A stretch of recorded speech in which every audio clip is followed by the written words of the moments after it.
आदरणीय शरद पवार जी,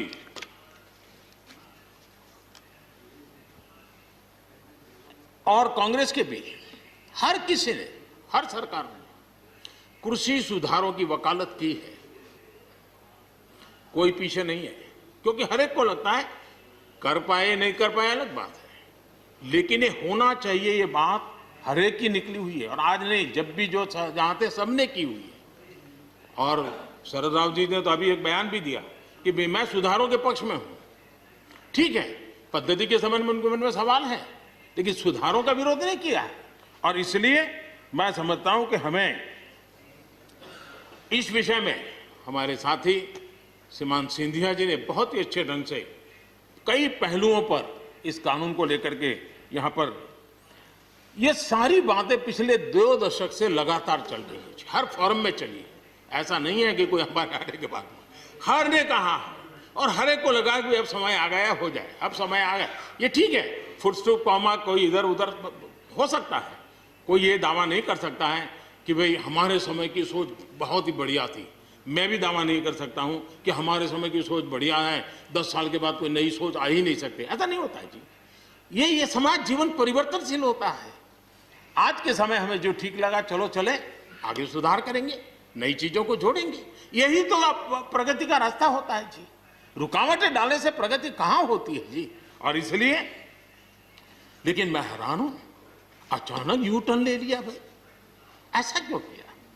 ठीक है, आप आंदोलन के मुद्दों को लेकर के इस सरकार को घेर लेते, लेकिन साथ साथ किसानों को भी कहते हैं कि भाई बदलाव बहुत जरूरी है, बहुत साल हो गए, अब नई चीजों को लेना पड़ेगा, तो देश आगे बढ़ता है।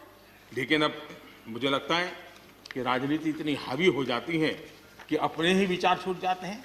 लेकिन जो ये सब कर रहे हैं अच्छा है। आदरणीय डॉक्टर मनमोहन सिंह जी यहाँ मौजूद है, मैं उन्हीं का एक कोट आज पढ़ना चाहता हूँ।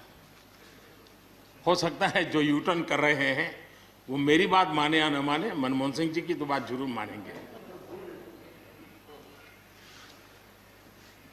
There are other rigidities because of the whole marketing regime set up in the 1930s, which prevent our farmers from selling their produce where they get the highest rate of return. It is our intention to remove all those handicaps which come in the way of India realizing its vast potential as one large common market. ये आदरणीय मनमोहन सिंह जी का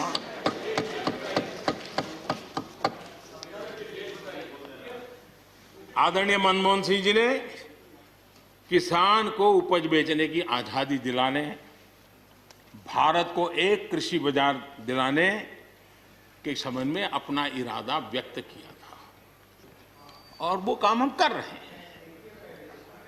और मुझे आप लोगों को गर्व होना चाहिए कि देखिए, मनमोहन सिंह जी ने कहा था वो मोदी को करना पड़ रहा है, गर्व कीजिए।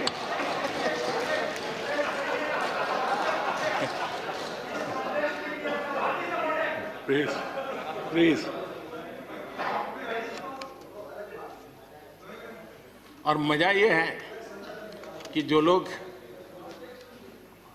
पॉलिटिकल बयानबाजी करते हैं उछल उछल करके, उनके राज्यों में भी जब उनको मुकाबला है, इसी में से आधा अधूरा कुछ न कुछ किया ही किया है हर किसी ने।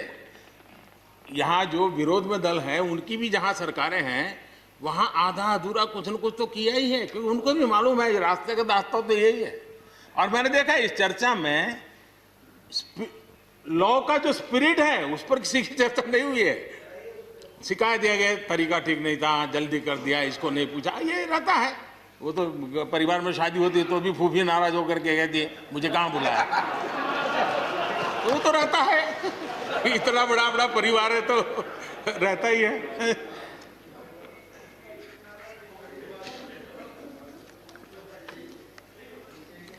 हम कुछ और बातों की ओर भी ध्यान दें।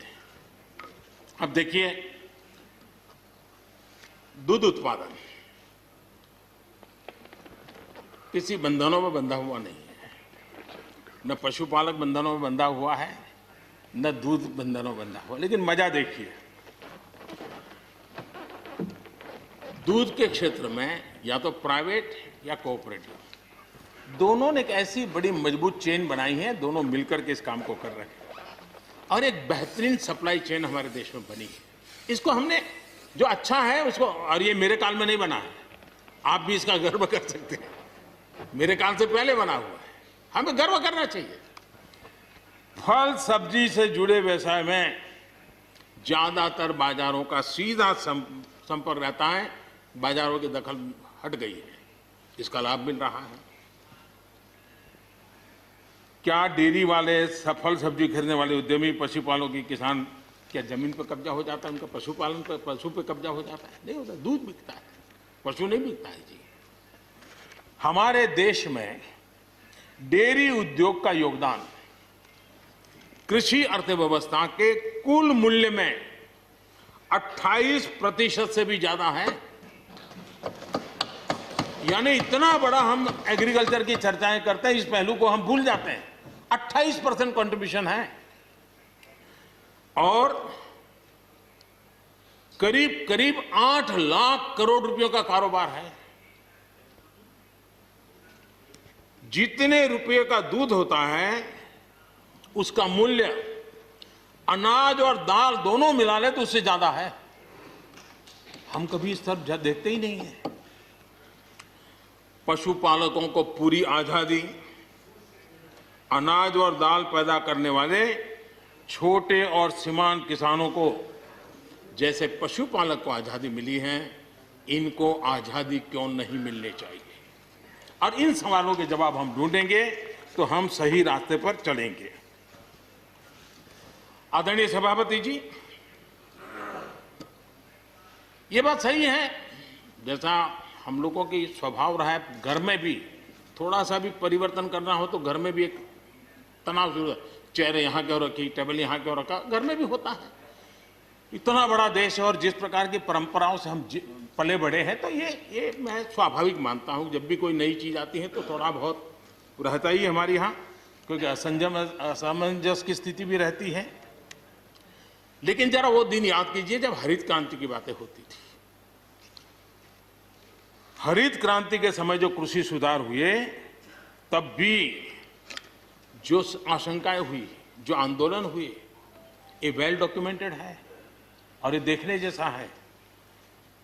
कृषि सुधार के लिए सख्त फैसले लेने के उस दौर में शास्त्री जी का हाल ये था कि अपने साथियों में से कोई कृषि मंत्री बनने को तैयार नहीं होता था, क्योंकि लगता था कि ऐसा है हाथ जल जाएंगे और किसान नाराज हो जाएंगे तो मेरी तो राजनीति समाप्त हो जाएगी। ये शास्त्री जी के समय की घटनाएं हैं। और अंत में शास्त्री जी को सी सुब्रमण्यम जी को कृषि मंत्री बनाना पड़ा था और उन्होंने रिफॉर्म्स की बातें की। योजना आयोग ने भी उसका विरोध किया था। मजा देखिए, योजना आयोग ने भी विरोध किया था। वित्त मंत्रालय सहित पूरी कैबिनेट के अंदर भी विरोध का स्वर उठा था। लेकिन देश की भलाई के लिए शास्त्री जी आगे बढ़े और लेफ्ट पार्टी जो आज भाषा बोलते हैं ना, वही उस समय बोलते थे। वो यही कहते हैं, अमेरिका के इशारे पर शास्त्री जी ये कर रहे हैं, अमेरिका के इशारे पर कांग्रेस ये कर रही है। सारा जितना आज मेरे खाते में जमा है ना, वो पहले आपके यहाँ बैंक में अकाउंट में था। सब कुछ अमेरिका के एजेंट कह दिया जाता था हमारे नेता, कांग्रेस के नेताओं को। ये सब कुछ लेफ्ट वाले जो आज भाषा बोलते हैं, वो उस समय भी उन्होंने यही भाषा बोली थी। कृषि सुधारों को छोटे किसानों को बर्बाद करने वाला बताया गया था। देश भर में हजारों